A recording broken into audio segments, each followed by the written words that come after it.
Okay, so we have two loops here. We're trying to get them aligned with one another, and yet they sound like a mess. It sounds like they're kind of out of sync with each other, and yet they both last an entire bar, and in principle, they should work alongside each other, right? Not true. So the way that we generally divide our bars with, say, a percussion part like this is into 16th measures. And you can see from this loop along the bottom here that all of the measures, if you divided the bar into 16s like this, you can see 1, 2, 3, 4, etc. as we get to 16. You can see that all of these sort of incidental hits here are very closely landing, they're very close to landing exactly on those 16ths. There's a tiny bit of looseness here and there, but it's not a big deal. They're mainly landing on the 16ths. And so when you listen to it, it's very rigid and it's quite mechanical. In contrast, this other loop, much more of a garagey feel, that's really what we call shuffled. And it's those 16th hits are really not landing anywhere near the beat. And we can see some good evidence of this. So if these two loops were going to work well together, this hit here and this hit here should be in exact alignment. So how do we go about fixing that? Well, we know by looking at this as well that all of these eighth notes, like all of the main kind of eighth measures, if we divide the bar into 8 individual hits, these are very well aligned, and that's pretty typical. And so the groove in drum parts tends to exist outside of those primary kind of 8 hits within the bar. So how do we get this very, very straight loop to turn into a kind of shuffled loop so that it works alongside our other loop up top?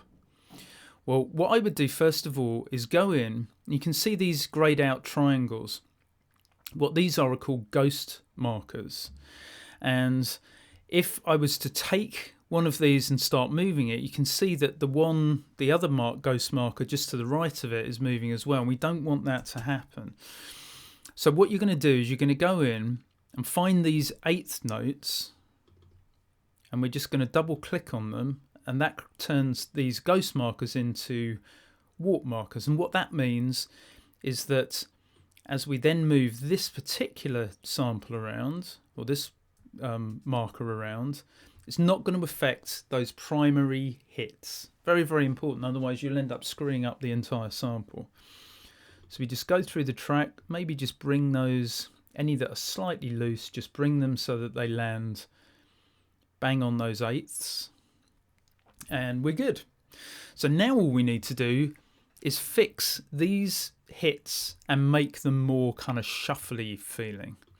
Now if we zoom into this particular hit, this is a good kind of marker of how shuffled the track is. And there are obviously lots of grades of shuffling, like you could just offset something so that it was very slightly off landing on those 16ths, or you could go a lot more radical like this track, like this loop, and turn it into something that was super shuffly. So then what we need to do is we're going to zoom into these two loops. We can see them at the same time. We're going to click on this particular, so we're now working on this lower loop. We're going to click on this, turn it into a warp marker, and then we're just going to move it and zoom in a bit more so we can get into a bit more detail. Just going to move it until it aligns with our other hit. Now we want to make sure this is in beats mode here. Otherwise we're going to be changing the tempo each time we change one of these warp markers. And now if we go back in, we can see that we have moved this all the way from here where it originally was, because remember it was kind of locked into those 16s, and we've moved it like 1/4 further on, closer to the next beat of the bar, plus 1 extra, whatever that is, 64th I guess it is. So we know that in order to create the same groove, we're going to have to do the same thing with each of these groove, like these gaps in the groove. This one's a very, very faint one, but still going to move it, because we want this to be shuffly right across the track. Otherwise it's going to sound kind of weird if we're going from shuffled to unshuffled. So let's just work down the line, and then we're going to find this last one here and just move that to the same spot. Looks like that might be it. So let's just listen to it now. Everything should be, fingers crossed, should be very shuffly and very well aligned.